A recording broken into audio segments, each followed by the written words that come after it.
আসসালামু আলাইকুম। সবাই কে কেমন আছেন আমার বন্ধুরা? এই দেখুন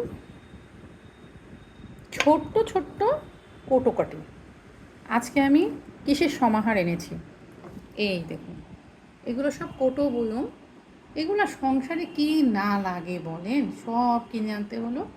সারা বছরই আনতে হয়, কখনো পুরনো হয়ে যায়, কখনো ঢিলা হয়ে যায়, ফেটে যায়, ভেঙে যায়, তখন আবার সেটা বাদ দিতে হয়।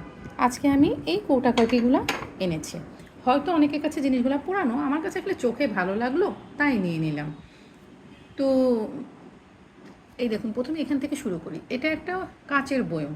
কেন বয়মগুলো কিনলাম আমি, দেখুন এত এয়ারটাইট, এত শক্ত বয়মগুলো, অবশ্যই বিদেশি, হ্যাঁ, কোরিয়ান কিংবা জাপানি এরকম সিল আছে। তো এই হচ্ছে গিয়ে বড় বয়মটা। তারপর ধরুন এই যে একটা সুন্দর ঢেউ ঢেউ ঢেউ ঢেউ খুব সুন্দর একটা বয়ম, আর এই যে এয়ারটাইট একটা মুখ আছে। হ্যাঁ, এয়ারটাইট কেন আনলাম জানেন? অনেক কিছুরই পিঁপড়া ঢুকবে না, ঘ্রাণ বের হবে না, জিনিস নরম তুলতুলে হয়ে যাবে না, সেই জন্য নিলাম। কাচের জিনিসগুলো আসলে ইউজ করা কঠিন। অনেকে তো পারে, সবাই পারে না। বাচ্চা কাচ্চার ঘর আমার, এই যে চিনি রাখবো ঠাস করে খুলবে, বয়মটা ভেঙে যাবে, এ তো হতেই পারে, হবেই।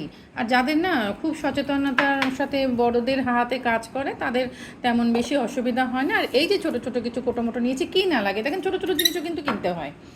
এই দেখুন অ্যাপেল কোটোটা দেখুন, এটা একটা দেখতে খুব কালার সুন্দর, ন্যাশপতির মতন সুন্দর কালার, ন্যাশপতির মতন একটা কাপ।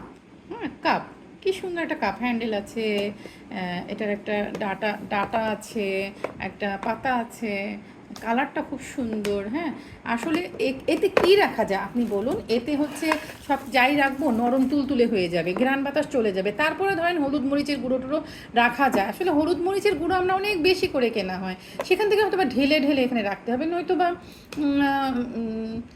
হলুদ মরিচের গুঁড়ো ঢেলে না রাখলেও তো সবটুকু তো ধরবে না। এই যে একটা মশলার বাটি কিনেছি, বেশ কিছু খাপ আছে। হ্যাঁ, তো ধরুন এটাতে আপনি বাটা মশলাও রাখতে পারেন, আপনি শুকনো মশলাগুলো কিন্তু রাখতে পারেন। যেমন ধরুন অল্প অল্প কেনা হয় শাহি জিরা, কাবাব চিনি, গোলমরিচ, তারপর জয়ত্রী, এই ছোটো মোটো জিনিসগুলো এয়ারটাইট বক্স আছে, এয়ারটাইট বক্সে রেখে দিতে পারেন। তারপরে দেখুন এই যে আরও কিছু কোটোকাটি কেনা হয়েছে, সাধারণ কোটাকাটি। আসলে কি আমরা তো সবাই সাধারণ, বাংলাদেশি তো একটা নিম্নবিত্তের দেশ। হ্যাঁ, আমরা সবাই নিম্ন মধ্যবিত্ত। তা এখন খুব বেশি উচ্চবিত্তও না, সৌন্দর্য কিনতে গেলে পয়সা খরচটাও তো করতে হয়, সেটাও হয়তো বা কখনো পয়সার দিক তাকিয়েও পারি না। অনেক সময় জিনিসে ঘর ভরে যায়, কটাকটি হয়ে যায়, সেজন্যও কেনা সম্ভব হয় না। তা এগুলো কিছু সাদামাটা কোটোও কেনা হয়েছে। কেন কেনা হয়েছে? রঙিন কেনা থাকে, আমি না রঙিন সাদা খুব ট্রান্সপারেন্ট খুব পছন্দ করি। এই দেখুন এয়ারটাইট জার, এর ভিতর পিঁপড়া যাবে না, গন্ধ নষ্ট হবে না, কিছু নরম তুলতুলে হয়ে যাবে না।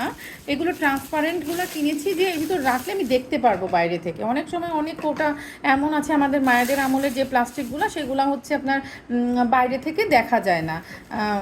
তা তখন লিখেও রাখতো, আমাদের মায়েদের দেখেছি যে লিখে রাখতো। তারপরে কিনেছি বেশ কিছু চামচ কিনেছি, এই বয়ম টয়মেরগুলোর জন্য বেশ কিছু চামচ কিনেছি, মশলা টশলার জন্য বেশ কিছু চামচ কিনেছি। এই যে লম্বা লম্বা হ্যান্ডেলওয়ালা কিছু চামচ আছে মশলা টশলা কেনার জন্য। এই দেখুন লম্বা লম্বা হ্যান্ডেলওয়ালা কিছু মশলা টশলা, এই দেখুন কতটা লম্বা। তারপরে কিছু ওই যে সবুজের সঙ্গে ম্যাচিং করে কিছু সবুজ চামচও কিনেছি। আর যা হোক, পরে আবার সেগুলো আপনাদের গোছানোর পর দেখাচ্ছি। আজকে এই পর্যন্ত। আসসালামু আলাইকুম।